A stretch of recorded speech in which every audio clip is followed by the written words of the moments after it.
Alléluia. Alors nous allons poursuivre.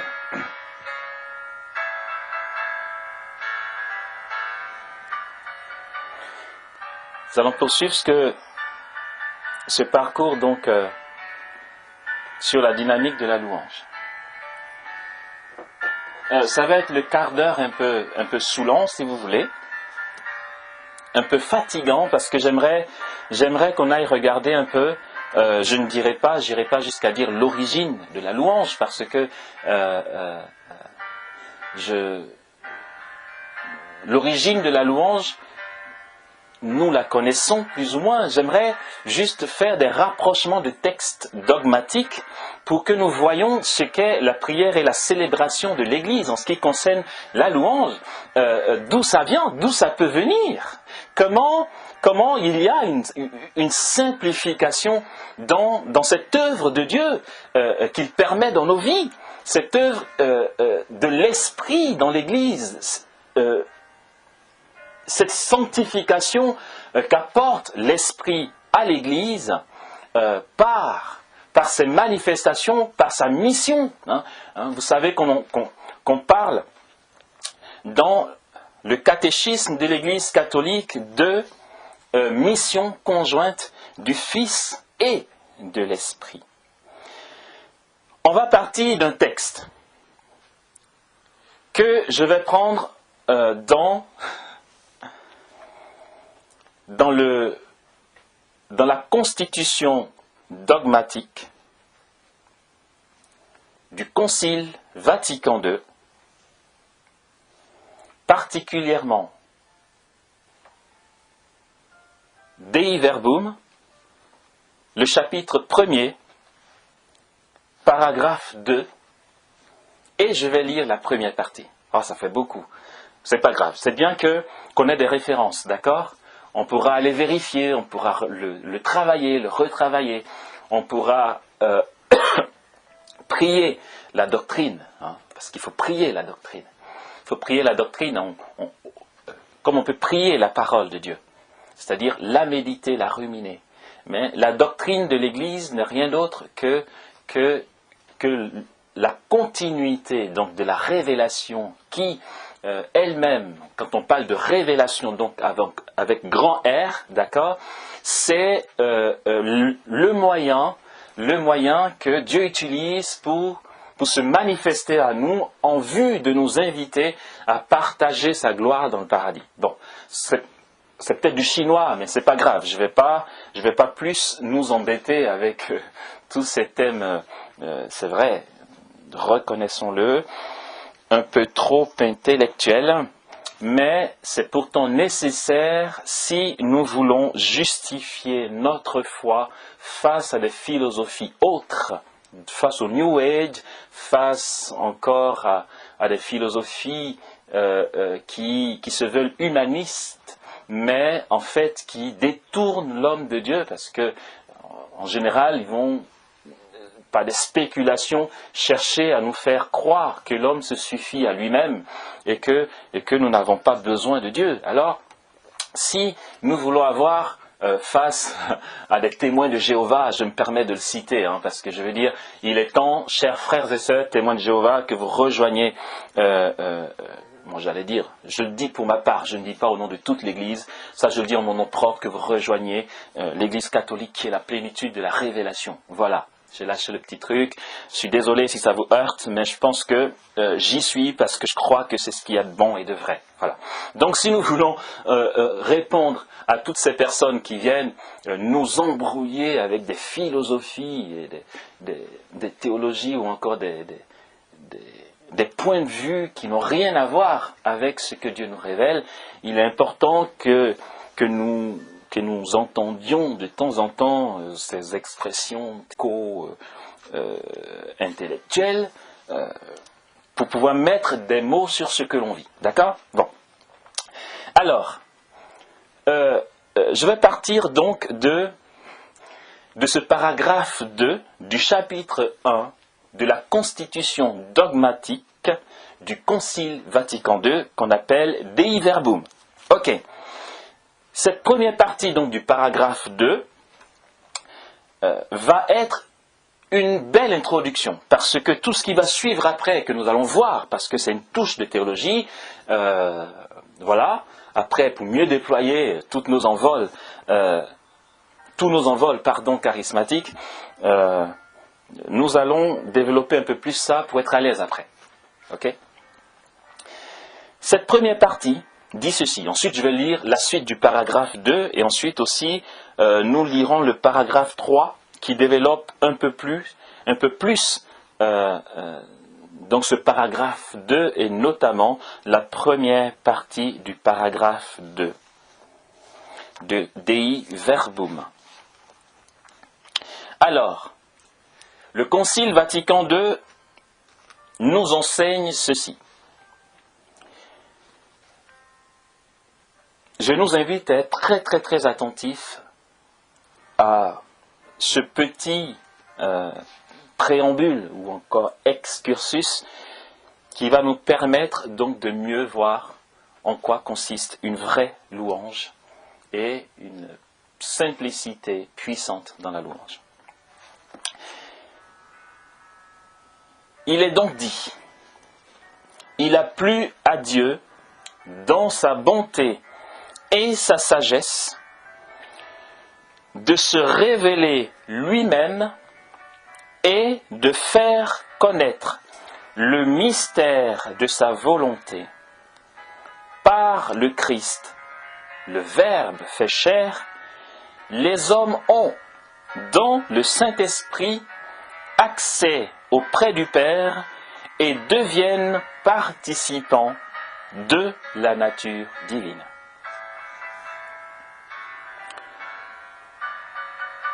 Je vais essayer de paraphraser si la tournure de phrase que je viens de lire était un peu trop complexe. Pour simplifier, cette partie, nous dit ceci, il a plu à Dieu, donc voilà, ça lui plaît, ok ? Il a plu à Dieu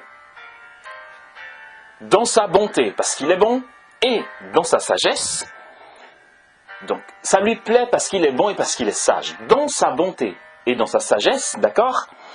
Il a plu à Dieu de se révéler lui-même et de faire connaître le mystère de sa volonté. C'est très important. Ici, nous avons la clé de la révélation. L'attitude qui nous est demandée face à la révélation a sa clé ici. Le Seigneur, alors quand on dit Dieu, que ce soit dans la Bible ou dans ce que nous venons d'entendre, il faut entendre le Père. Autrement dit, on n'aurait pas dit par Jésus dans le Saint-Esprit. Parce que si on entend Dieu comme les trois personnes déjà, c'est vrai que Dieu, c'est les trois personnes qui sont Dieu. Mais quand on voit Dieu, Jésus et Saint-Esprit, il faut tout de suite entendre Dieu par Père. Okay ? Donc, je vais dire ça autrement. Il a plu au Père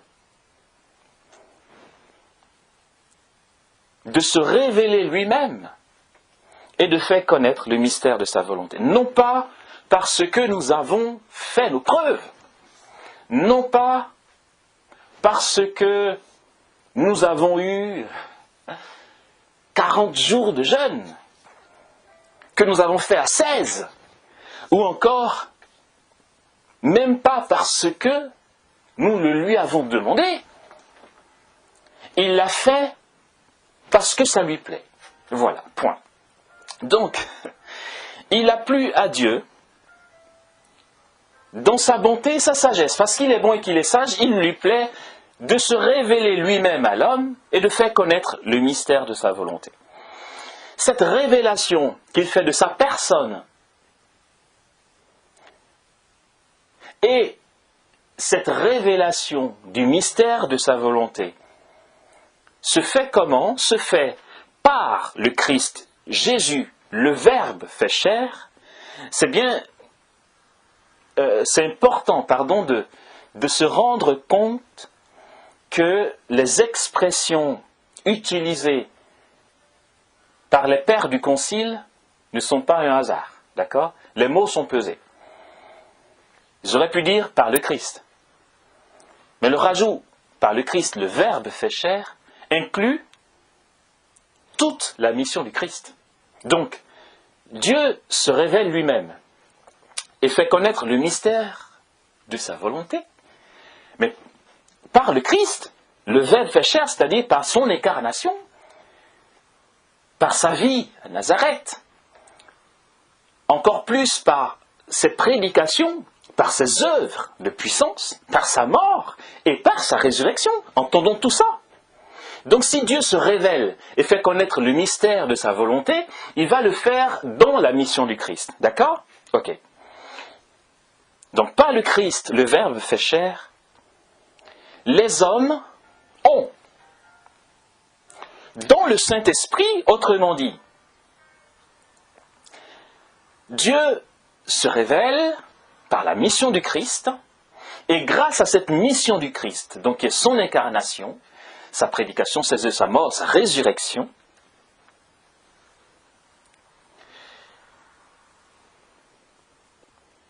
il se révèle non seulement, mais aussi il donne comme un pont aux hommes, un passage qui est le Christ, pour que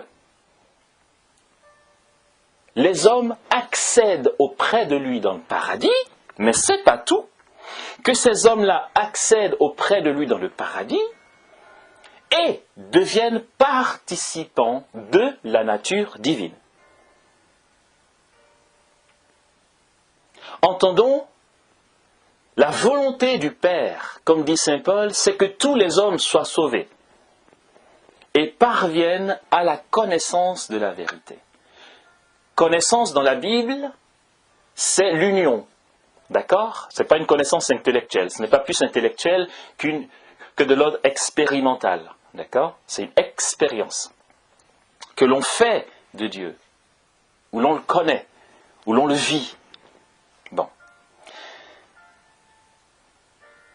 Dieu veut que nous accédions auprès de lui dans le paradis et que nous devenions Dieu, que nous devenions participants de sa divinité, participants de la vie divine. Bon, ok.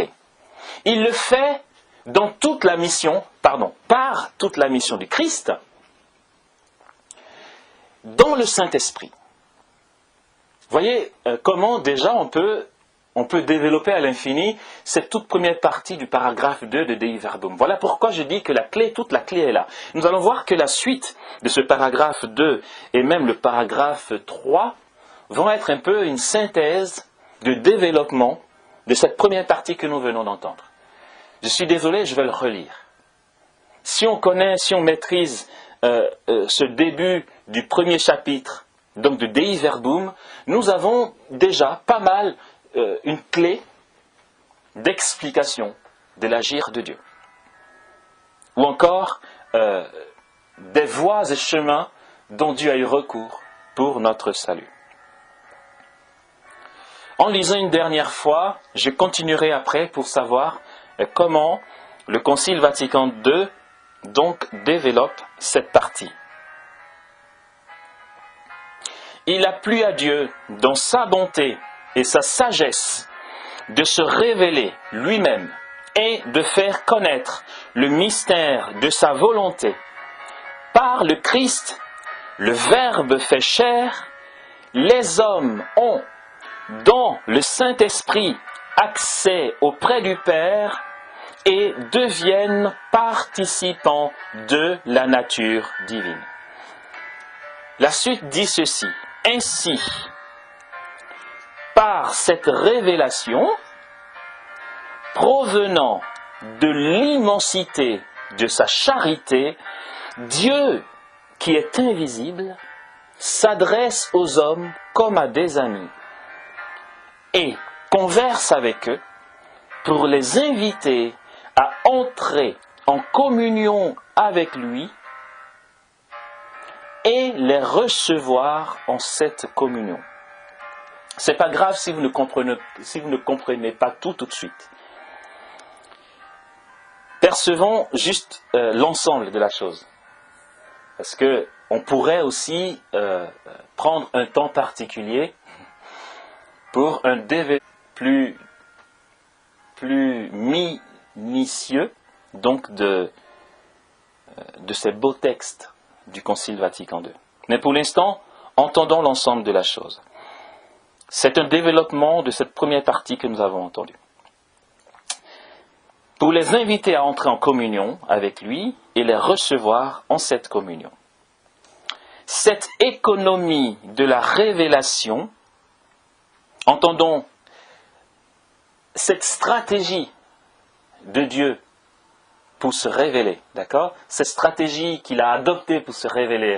Et rappelons-nous que cette stratégie, pour faire court, ça va être toute la vie du Christ et toute sa mission. Jusqu'à l'ascension et la venue du Saint-Esprit, puisque c'est dit que c'est par aussi le Saint-Esprit, et tout son travail de sanctification du peuple de Dieu dans l'Église. Ok? C'est vrai que les expressions que nous propose le Concile Vatican II sont tellement riches de sens que peut-être que je vais vous embrouiller de vouloir tellement éclaircir chaque mot. Mais c'est pour dépouiller un peu plus ce côté un peu sombre, ou du moins ce côté un peu difficile à saisir, à cerner du dogme. D'accord? Donc cette économie de la révélation, entre parenthèses, ou autrement dit, cette stratégie de Dieu pour se révéler, par le Christ dans le Saint-Esprit donc, se fait par des actions et des paroles si étroitement liées entre elles que les œuvres accomplies par Dieu dans l'histoire du salut rendent évidente et corroborent la doctrine et l'ensemble des choses signifiées par les paroles, et que les paroles proclament les œuvres et font découvrir le mystère qui s'y trouve contenu. Oh là là, Amos, franchement, tu ne peux pas nous lire autre chose que ce truc si compliqué. C'est pas grave. Il faut bien qu'on l'entende une fois. Ça, c'est l'enseignement de l'Église. Si on n'y va jamais, on est des neuneux. Excusez-moi l'expression, mais faisons un peu d'effort pour être un peu des mecs, quoi. Vous voyez? Ok. Mais la vérité profonde aussi bien sur Dieu que sur le salut de l'homme, toute la vérité que l'on peut avoir sur Dieu et sur le salut de l'être humain, c'est par cette révélation qu'elle resplendit à nos yeux dans le Christ, qui est à la fois le médiateur et la plénitude de la révélation tout entière. Oh là là, c'est super beau, c'est puissant, je vous assure. Et c'est super puissant. Ah, ça paraît compliqué, mais je vous assure, c'est trop puissant. Si vous voulez, procurez-vous les CD et puis écoutez, réécoutez jusqu'à ce que vous intégriez. Vous allez voir comment c'est riche de sens et que c'est riche d'enseignement. Je vais relire la dernière partie. Mais la vérité profonde aussi bien sur Dieu que sur le salut de l'homme. Tout ce que nous pouvons savoir sur Dieu et sur sa stratégie pour sauver l'homme, c'est par cette révélation qu'il fait de lui-même qu'elle resplendit à nos yeux dans le Christ, qui est à la fois le médiateur et la plénitude de la révélation tout entière. Autrement dit, le Christ est médiateur de la révélation. Autrement dit, le Père passe, comme nous l'avons vu au tout début, par Jésus. Le Christ, Verbe fait chair, qui est médiateur de Dieu qui se révèle et qui fait connaître le mystère de sa volonté. Donc ce que Dieu fait là, il le fait par le Christ. Du coup, le Christ devient médiateur. Mais le Christ n'est pas seulement médiateur de cette manifestation de révélation de Dieu. Le Christ en est la plénitude. C'est-à-dire que qui voit le Christ voit le Père. C'est ce qu'il dit.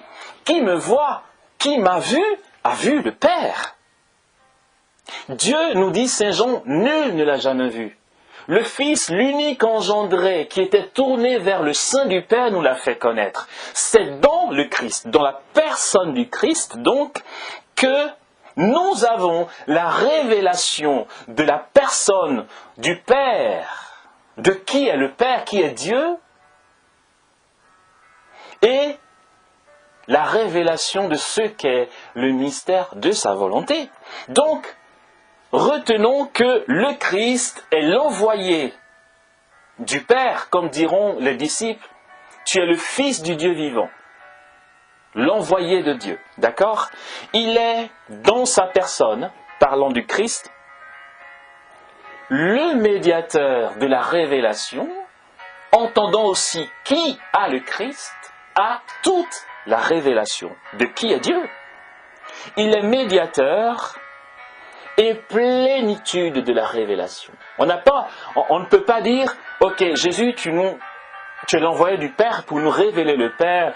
On a une partie de ce que tu nous as dit, mais on aimerait au-delà de toi voir la plénitude de ce qu'est Dieu. Non, la plénitude de ce qu'est Dieu, de ce qu'est le Père, de ce qu'est le Fils, de ce qu'est le Saint-Esprit se trouve dans la personne du Christ.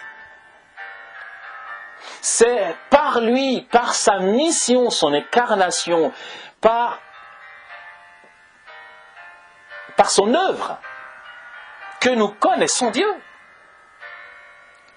Oublions toutes ces phrases et toutes ces tournures qui nous ont embrouillés. Retenons ceci, le Christ, selon la volonté du Père, est le médiateur et la plénitude de la révélation. Le paragraphe 3 de ce chapitre 1er de Dei Verbum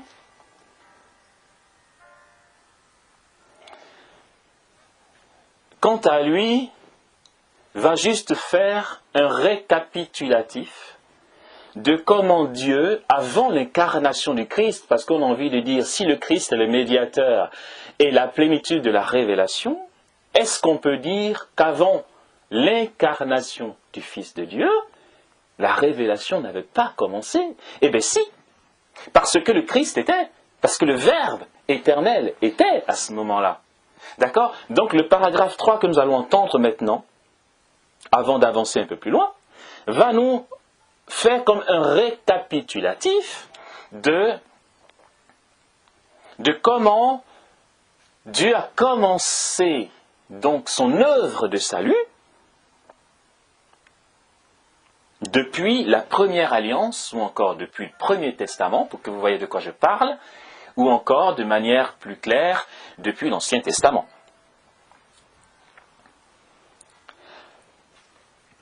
Le paragraphe 3 dit donc ceci. Dieu, qui par son Verbe crée et conserve toutes choses, car c'est en lui, là c'est Saint Paul qui le dit, j'arrête le texte, Saint Paul dit, c'est pour qu'on comprenne un peu mieux ces paroles qui peuvent sembler pas faciles à déceler. Saint Paul dit qu'il est avant toute chose parlant du Christ et tout ne subsiste qu'en lui. D'accord? C'est Colossiens au chapitre 1er. Le verset 17, si je ne me trompe pas, on peut aller vérifier. Mais c'est les premiers versets, à partir du verset 15, donc voilà, de la première lettre de Saint Paul apôtre aux Colossiens. Je continue, ou du moins je reviens au texte de Dei Verbum. Dieu qui par son Verbe crée et conserve toutes choses, présente aux hommes dans le monde créé un témoignage durable de lui-même, confère Romains 1, 19 à 20. Donc, présente aux hommes dans le monde créé un témoignage durable de lui-même, voulant ouvrir le chemin du salut éternel, il s'est en outre manifesté dès l'origine à nos pères après leur chute. Il leur a promis une rédemption, leur rendit courage en leur faisant espérer le salut.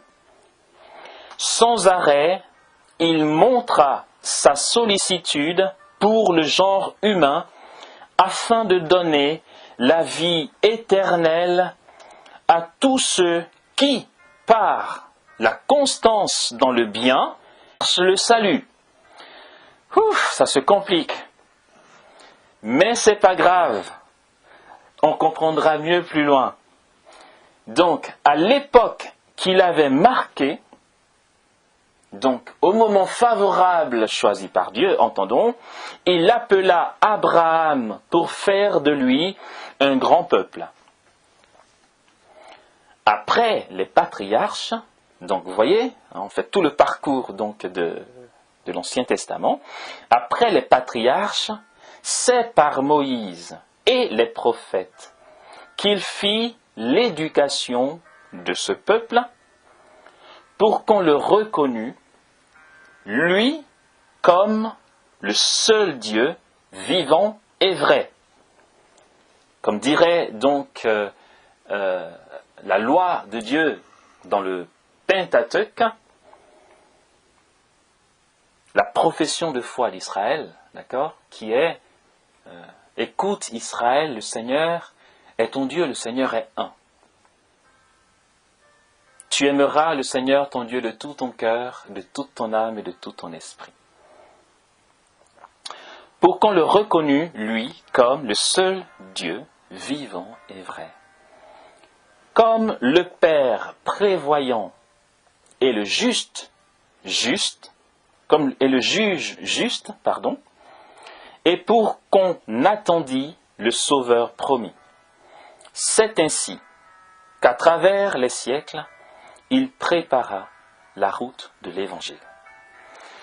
Je vais redire ça plus simplement. Dieu qui a créé toutes choses et le conserve par son Fils, d'accord, rend aux hommes dans le monde qu'il a créé un témoignage durable de lui-même. Donc, parce qu'il voulait ouvrir le chemin du salut éternel, il s'est manifesté dès la Genèse à Adam et Ève, leur promettant un salut. Rappelons-nous, il est dit en Genèse 3, le verset 15, « Je mettrai une hostilité entre la femme et toi, entre son lignage et ton lignage. Elle t'écrasera la tête et tu l'atteindras au talon. » Son lignage, entendons, le fils de la femme, donc de la nouvelle Ève, la Vierge Marie, qui va mettre au monde le Fils de Dieu, le second Adam, le nouvel Adam, Marie, nouvelle Ève, et Jésus, nouvel Adam. Elle t'écrasera la tête par son lignage, donc par le Christ qui vient sauver tout homme. C'est pourquoi il est dit ici, il s'est en outre manifesté dès l'origine à nos premiers parents. Il s'est manifesté à eux en leur promettant un salut dans le Christ, même si ça paraît voilé. Il est dit, après leur chute, effectivement, il leur a promis un rédempteur, la rédemption, une rédemption. Il leur a rendu courage, pour pas qu'ils désespèrent,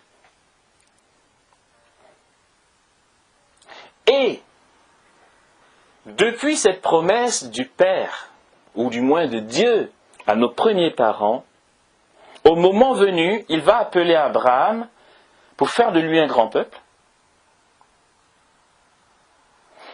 Ainsi de suite, il y aura donc Abraham, Isaac, Jacob, etc. D'accord ? Après les patriarches, donc, c'est par Moïse et les prophètes qu'il va faire l'éducation du peuple pour qu'ils reconnaissent par cette éducation qu'il est le seul et vrai Dieu.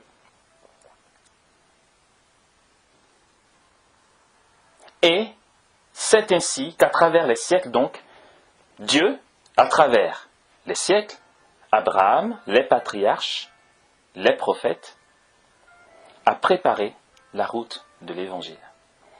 Bon, j'arrête le massacre. Ça, ce qu'on va appeler l'économie du salut.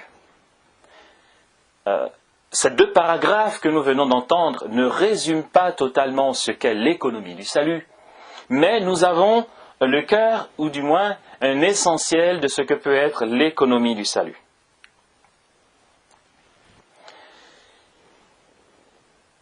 Petit vaccin de rappel, entendons par économie du salut. Je vais le dire avec des mots simples. Entendons par économie du salut une forme de stratégie que Dieu utilise en vue du salut de l'homme. En passant, bien sûr, par quoi? Par la révélation de sa personne, avec donc le Christ qui vient dans le Saint-Esprit. La révélation de sa personne va passer donc par la promesse de salut qu'il donne à nos premiers parents via Abraham, les patriarches, les prophètes, Moïse, etc. Il va préparer le peuple à la venue du Christ et à la route de l'Évangile qui est l'accomplissement de toute la loi et les prophètes. D'accord? Ok. Oh, mais qu'est-ce que ça a à voir avec la louange? Je suis désolé, mais on va essayer de faire les choses bien, parce que sinon c'est un peu trop survolant, un peu trop simpliste, d'accord? Je souhaiterais qu'à travers ce partage, qu'il y ait une école de prière, ou encore, comme dit Yves Adaillé, que ce soit une école de Jésus. Voilà, on va essayer de faire ça bien. Comme ça, on a un minimum de consistance dans l'enseignement qu'on a, dans les enseignements que nous avons. Un minimum, je dis, parce que franchement, je suis le dernier à bien connaître mon Église dans son enseignement. Il y a beaucoup à faire. Le minimum que nous pouvons digérer, comprendre pour mieux exercer notre vie, mieux vivre, notre vie chrétienne, ben on le fait. Ok? Ça c'est fait. Nous venons de voir à travers la constitution dogmatique du Concile Vatican II, Dei Verbum, chapitre 1er, paragraphes 2 et 3, nous venons de voir les moyens que Dieu a utilisés, que Dieu a pris pour le salut de l'être humain, pour que l'homme, les hommes que nous sommes, excusez-moi, je vais freiner un peu, pour que l'homme que je suis parvienne au paradis. Ça c'est mon but ultime, et que nous devenions, que je devienne, que tu deviennes participant de la nature divine, que tu deviennes Dieu. Tu comprendras un peu pourquoi le démon est si jaloux de toi et qu'il veut tout faire pour t'écarter du chemin du salut, parce que ce qui t'attend est énorme et balèze. D'accord. Regardez. À la messe, il y a quelque chose d'extraordinaire qui nous enseigne énormément. On n'est pas assez attentif lorsque nous allons à l'Eucharistie. C'est tellement beau, c'est tellement énorme, parce que l'Eucharistie, donc la messe qui est la plus grande des prières, et qui à elle seule renferme pas mal de formes de prière. Dans la messe, il y a la louange, il y a l'adoration, il y a la lectio, il y a la prédication. Enfin, prédication, il y a plutôt la didaché, en n'entendant pas kérigmatique. La didaché, c'est-à-dire l'explication de la parole de Dieu, puisque l'homélie pendant la messe n'est pas plus une prédication kérigmatique de la parole qu'une explication exégétique et dogmatique. Voilà pourquoi certains vont penser que c'est mieux d'aller à la nuit d'évangélisation, le prédicateur gueule dans le micro, plutôt que d'aller à la messe, parce que le curé, quand il parle, on a envie de dormir. Si tu veux dormir, ou du moins si tu es tenté de dormir pendant l'Eucharistie, ou du moins pendant l'homélie de ton curé, c'est peut-être parce que tu n'as pas encore saisi le sens d'une homélie, tu n'as pas encore réalisé l'importance du dogme, l'importance de la didaché qui ne peut pas ne pas accompagner les prédications kérigmatiques qu'exercent certains prêtres, mais à d'autres rassemblements hors liturgie, d'accord, ou encore des laïcs. Okay. Le but à la messe, c'est donc plus une didaché, donc une explication dogmatique, exégétique de la parole de Dieu, pour que le peuple de Dieu que nous rassemblons, pour que les nouveaux convertis que l'on prend comme des gros poissons pendant les prédications kérigmatiques aient du solide, d'où la catéchèse. Allez, j'avance. Pendant donc cette messe qui est énorme, la messe qui est une grande prière, il y a comme j'allais dire tous les dimanches, mais en fait c'est tous les jours qu'il y a une messe. Il y a comme tous les jours un récapitulatif du salut. Et j'ai envie de dire que le cœur de la messe, c'est lorsque Jésus prend la forme du pain, mais bien sûr, on change la substance, donc ça reste l'apparence du pain et c'est la substance du Christ, d'accord? Le cœur de la messe, ça va être le moment où donc ce qu'on va appeler l'épiclèse, c'est-à-dire le prêtre va appeler l'esprit sur le pain et sur le vin pour qu'il devienne le corps et le sang du Christ. Et à ce moment-là, le prêtre va élever l'hostie. Je nous en supplie, au passage, ce n'est pas quand le prêtre élève l'hostie à la consécration qu'on donne les intentions. Ce n'est pas le moment. Ce n'est pas le moment de dire « Seigneur, je te confie telle chose ». Lorsque le prêtre dit ces paroles, « Prenez et mangez, ceci est mon corps, livré pour vous » et qu'il lève l'hostie, il faut adorer. Il ne s'agit pas de donner les intentions. Ouais, mais quand est-ce qu'on donne les intentions à Dieu? Les intentions, on les donne au moment de l'offertoire. Quand le prêtre est en train donc de préparer la table eucharistique, et qu'en général, et malheureusement c'est à ce moment-là qu'il y a une quête, c'est parce comment on peut faire pour améliorer la chose, parce que le peuple devrait être en communion avec tout, on a envie de dire toute la petite cuisine que fait le prêtre sur l'autel, hein, pour s'offrir. Voilà pourquoi, après cette préparation, le prêtre va dire, prions ensemble au moment d'offrir donc à Dieu le sacrifice de toute l'Église. C'est toutes nos prières assemblées, nos intentions qu'on aura données donc à Jésus. Alors, au moment où le prêtre va élever l'hostie, après donc l'épiclèse, ce n'est pas le moment de donner les intentions, c'est le moment plutôt donc d'adorer. Même au cœur de la messe, il y a l'adoration. Si le sommet de l'Eucharistie, je pense, reste ce moment où le prêtre élève l'hostie, où Jésus vient au milieu du peuple, où Jésus se manifeste au milieu de ses fidèles, en tant que vrai Dieu et vrai homme, présent dans son corps, dans son sang.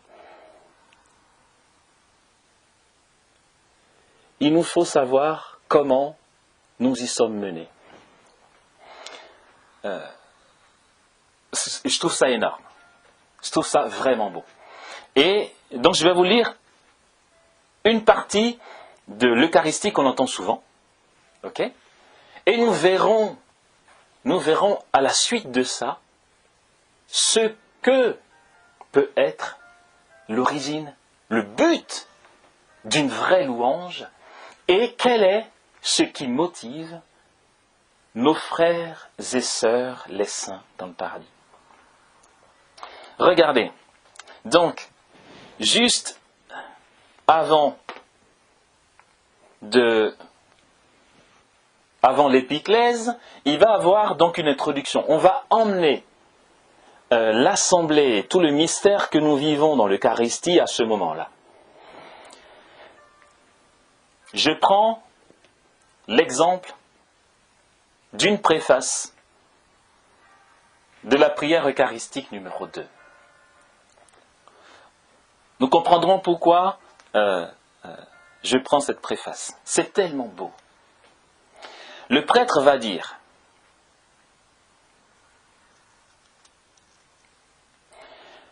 vraiment,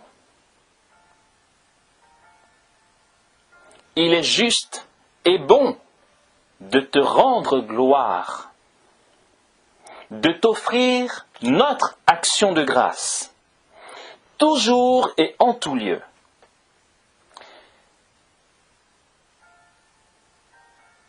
C'est énorme. Parce que juste avant ça, excusez-moi, mais je trouve ça tellement beau que c'est possible que je m'étale un peu, mais c'est pas grave, c'est pas grave. On a le temps. Jésus n'est toujours pas revenu dans sa gloire. Et puis, au contraire, bonus, si pendant que nous y sommes encore, il vient dans sa gloire. Donc, il n'y a pas le feu, on a le temps.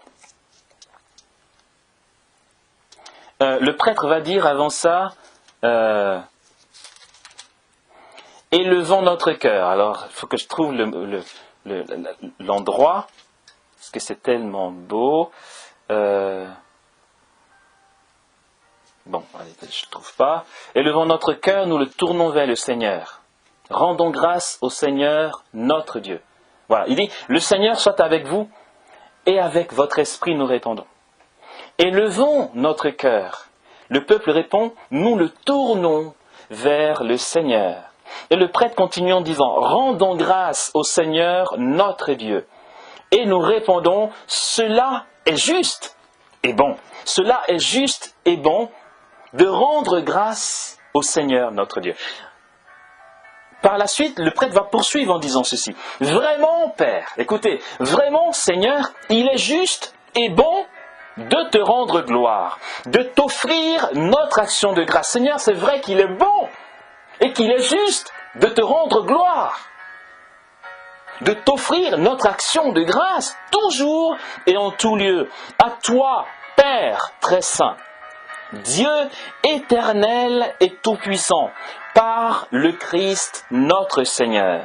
Dans le dernier repas qu'il prit avec ses apôtres, afin que toutes les générations fassent mémoire du salut par la croix, il s'est offert à toi comme l'agneau sans tache, et tu as accueilli son sacrifice de louange.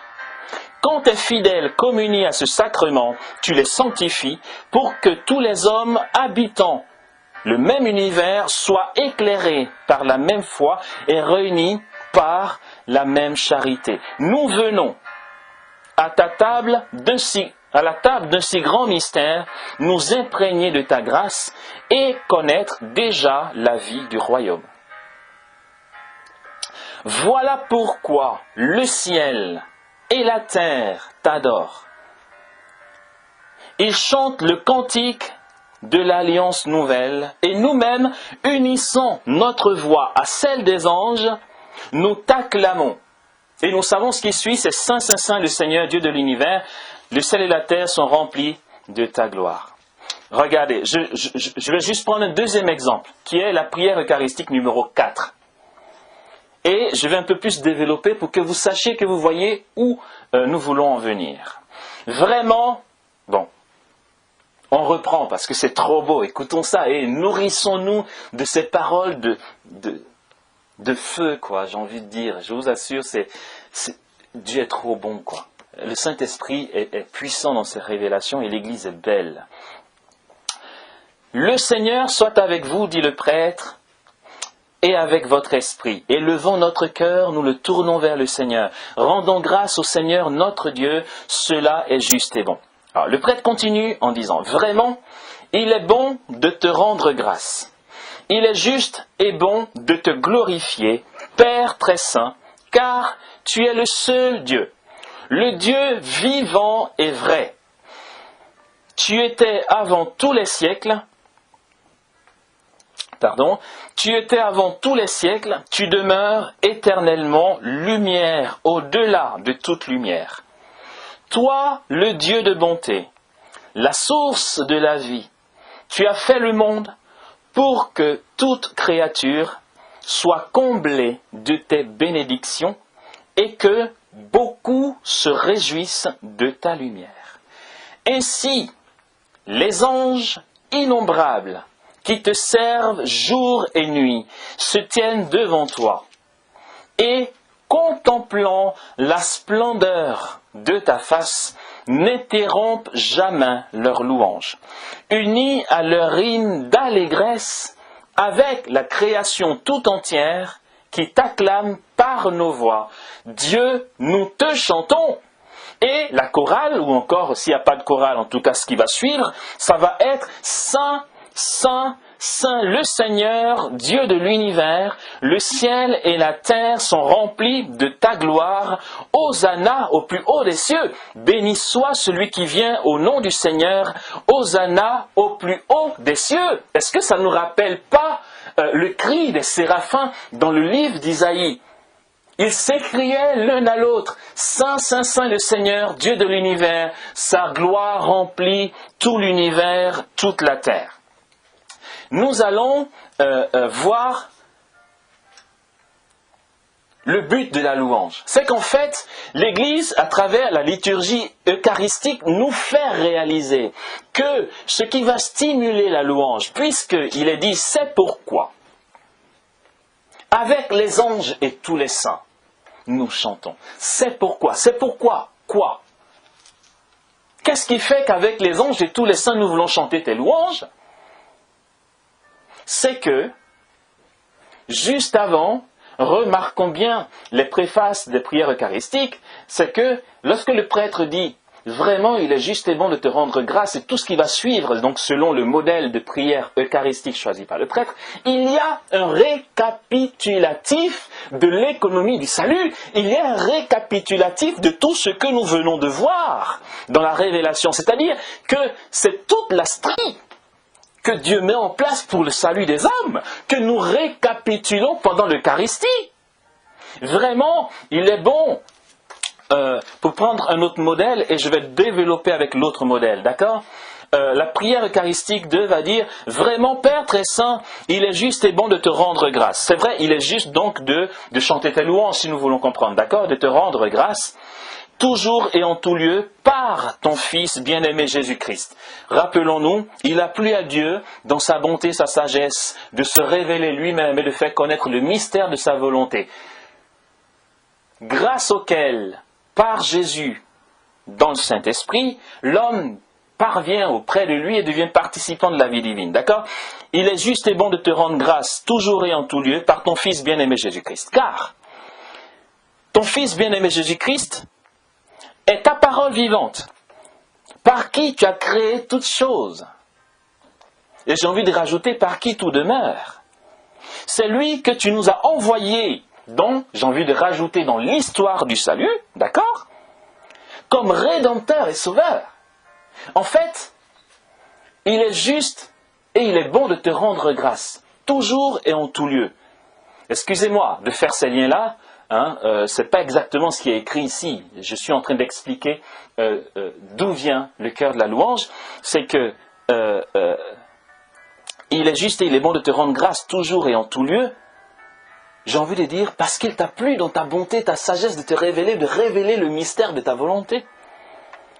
Par le Christ Jésus, puisqu'ici il est dit, c'est lui que tu nous as envoyé comme rédempteur et sauveur. Dieu fait homme, conçu de l'Esprit Saint. Rappelons-nous, c'est mis dans le Saint-Esprit. L'homme parviendra auprès du Père et deviendra participant de la vie divine. Donc, Dieu fait homme, conçu de l'Esprit, né de la Vierge Marie, pour accomplir jusqu'au bout ta volonté et rassembler du milieu des hommes un peuple saint qui t'appartienne.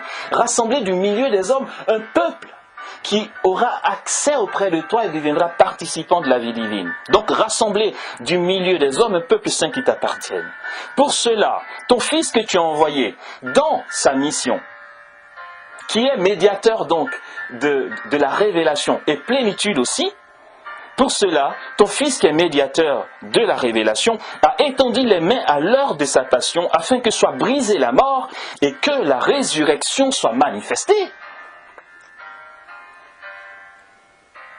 Comme toujours, cette prière eucharistique, elle aussi, cette préface, elle aussi, continuera en disant, c'est pourquoi, c'est parce que tu l'as fait, c'est parce que Père, il t'a plu, dans ta bonté et ta sagesse, de te révéler toi-même et de révéler le mystère de ta volonté. Pour que l'homme, par le Christ et dans le Saint-Esprit, devienne participant de ta vie divine dans le paradis. Donc c'est pour cela qu'avec les anges et tous les saints, nous proclamons ta gloire en chantant d'une seule voix. Et nous allons reprendre le refrain des séraphins, puisque c'est avec les anges et tous les saints. C'est lorsque l'Église est en célébration eucharistique. Lorsque le peuple chrétien est rassemblé, lorsque l'Église, donc qu'on va appeler l'Église militante, est en train de célébrer Dieu, qui est un, bien sûr omniprésent, mais qu'un. Que c'est à ce moment-là où l'Église militante, donc, je me perds dans le fil de mes idées, c'est à ce moment-là, c'est parce que donc l'Église, militante est en train de célébrer la sainteté de Dieu en action de grâce, comme dit le mot Eucharistie, action de grâce à Dieu, le Père, d'accord ? Donc, dans cette dynamique de remerciement et d'action de grâce à Dieu le Père, l'Église militante s'unira à l'Église triomphante pour chanter d'une seule voix. Et les hommes vont du coup joindre leur voix à la voix des séraphins dans le paradis pour dire « Saint, Saint, Saint ». Le Seigneur, Dieu de l'univers, le ciel et la terre sont remplis de ta gloire. Hosanna au plus haut des cieux. Béni soit celui qui vient au nom du Seigneur. Hosanna au plus haut des cieux. Et rappelons-nous un peu la scène. C'est-à-dire, Isaïe entre dans le temple. Il voit les séraphins autour de la gloire et du trône de Dieu, qui le chantent en disant « Saint, Saint, Saint, le Seigneur, Dieu de l'univers, le ciel et la terre sont remplis de ta gloire. » Et nous ici, nous avons en face de nous l'hostie, qui sera consacrée. Nous proclamons ce Dieu qui dresse sa tente au milieu de nous. Et je ne crois pas me tromper, car tel est le mystère de l'Église que l'on voit en ecclésiologie, c'est que Dieu est un, l'Église est une. Bien que autant militante que triomphante, c'est la même et seule Église, c'est le même corps du Christ. Dans sa partie glorieuse, sa partie souffrante, ou encore en chemin, militante et triomphante, c'est le même Dieu. J'ai envie de dire, en ne croyant pas me tromper, que lorsque nous chantons la sainteté de Dieu, nous sommes devant le même trône que les séraphins, que les chérubins, que les trônes, que les principautés, que les puissances, que les archanges, que nos anges gardiens, que les saints thaumaturges, les martyrs, les docteurs, et tout ce que nous pouvons savoir, hein, et que nous évoquons lors de la litanie des saints, avec tout ce peuple de saints et de sanctifiés, nous sommes devant le même trône, frères et sœurs, parce que c'est l'Église tout entière, autant militante que triomphante, qui célèbre l'Eucharistie, qui est prémisse des noces de l'agneau, qui est prémisse de ce que nous célébrerons dans le paradis, prémisse de ce que nous verrons dans le ciel. Voilà, frères et sœurs, voilà ce qu'est le cœur de notre louange. Et l'Église nous l'enseigne, et la messe nous donne d'en prendre conscience. Car c'est en récapitulant l'histoire du salut, l'économie du salut, autrement dit, la stratégie salvifique de Dieu, que nous aboutissons à cette proclamation des chérubins dans le paradis et que nous célébrons Dieu en disant « Saint, Saint, Saint, le Seigneur Dieu de l'univers ». Voilà pourquoi elle est puissante. Voilà pourquoi la louange est puissante. Voilà pourquoi la louange nous sanctifie et qu'elle nous élève et qu'elle brise nos chaînes et qu'elle chasse les ténèbres. C'est que pendant que nous célébrons Dieu, si, bien sûr, nous sommes dans le vrai sens de cette louange, le vrai but de cette louange, de récapituler pendant que nous louons que le Seigneur est bon et qu'il est sage et qu'il lui a plu de nous sauver par le Christ, à ce moment-là, son salut se manifeste encore. À ce moment-là, son salut se rend présent. C'est pourquoi la louange est puissante. Voilà pourquoi elle brise les remparts. Elle fait effondrer les remparts. Voilà pourquoi le ciel demeure de clarté incroyable, insoupçonnable. Le ciel demeure de clarté phénoménale. Il y a une lumière que même l'univers entier ne peut contenir. C'est que la louange est au cœur de la bonté salvifique du Père. La louange est au cœur du mouvement de salut de Dieu, Père, Fils et Saint-Esprit. Et en même temps, le salut se trouve aussi au cœur de la louange. Nous faisons mémoire, nous rappelons chaque fois que nous célébrons Dieu, que nous le louons, que nous le chantons gratuitement, que nous chantons qu'il est saint, qu'il est glorieux, qu'il est puissant. Nous mettons en route, en marche, cette dynamique puissante de salut de Dieu pour nos cœurs et pour nos vies. Voilà ce qu'est le cœur de la louange. Voilà pourquoi on ne peut pas ne pas louer. Nous comprenons, j'espère, nous comprenons désormais que si nous ne louons pas, nous passons à côté de gloire. Si nous ne louons pas, nous passons à côté de puissance, de salut. Nous passons à côté de l'autorité du Père. Quand nous ne louons pas, nous nous coupons, ou du moins, nous risquons de nous couper de l'Église, qui est en célébration. Et l'on ira jusqu'à voir, et nous le verrons aussi dans les différentes parties de notre partage sur l'école de prière beaucoup plus tard, nous verrons ce qu'est la liturgie des heures. Comment l'Église célèbre Dieu. L'Église célèbre Dieu nuit et jour par la liturgie des heures, pour que la louange ponctue notre journée, pour que la louange ponctue notre quotidien, pour que l'Église, au-delà de l'Eucharistie, où elle est unie à l'Église du ciel pour chanter la sainteté de Dieu, que l'Église, en dehors des temps eucharistiques, dans la journée, dans le quotidien, continue de célébrer à travers la liturgie des heures et en communion avec les saints, les louanges de Dieu. C'est pourquoi le monde tient, frères et sœurs. C'est ce qui fait que le monde ne se détruit pas, que le monde n'est pas détruit. C'est que Dieu sauve. Que veut dire Hosanna? Sauve donc. Alléluia! Sauve donc, c'est que Dieu sauve tant que l'Église célèbre continuellement.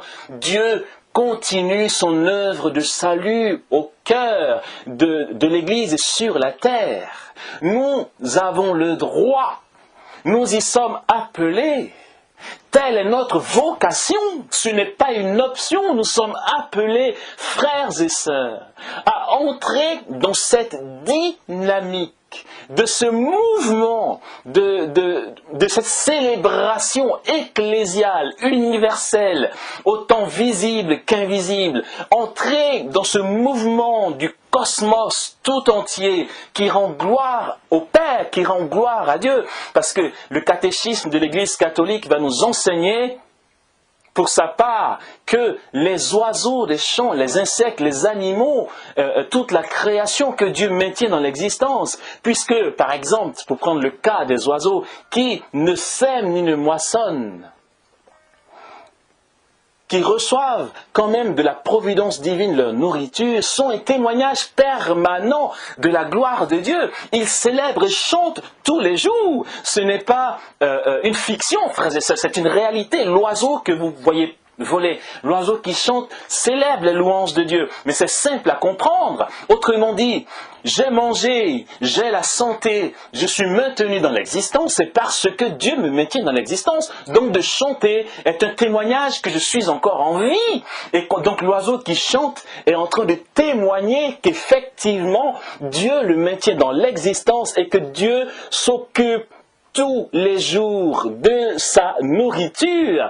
L'oiseau témoigne de la providence divine, la création tout entière, les animaux, les astres et tout le cosmos est sans cesse en train de nous témoigner, frères et sœurs, de la puissance et de la sainteté de Dieu, de ce qu'il est présent, qu'il est omniprésent. Frères et sœurs, nous n'avons pas le droit de nous couper de ce mouvement de la création, ce mouvement vers Dieu, tout va vers Dieu. Et si l'ennemi a semé l'ivraie dans le bon grain, ne nous en inquiétons pas, car la louange continuelle de l'Église fait que si Dieu est en action continuelle dans le monde, c'est qu'il guide tout, autant l'ivraie que le bon grain. Il dira à ses serviteurs, selon la parabole de Jésus, laissez l'ivraie pousser avec le bon grain.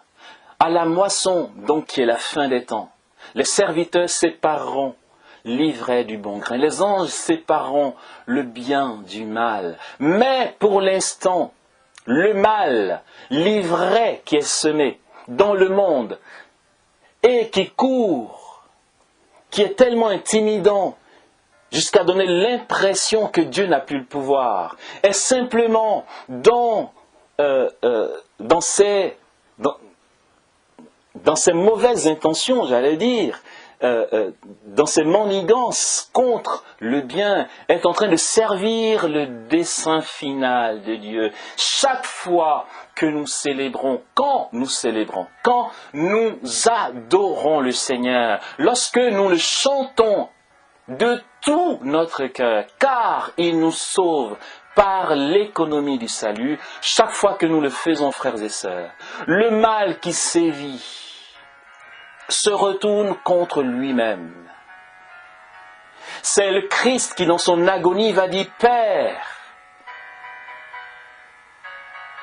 tout selon ta volonté, je m'abandonne entre tes mains, non pas comme je veux, mais comme tu veux. » Cet élan du Fils vers son Père fera, frères et sœurs, que le mal se retournera contre lui-même jusqu'à ce qu'il dise « tout est accompli ». Et il le dit au cœur de la souffrance, au cœur d'un mal qu'il a crucifié.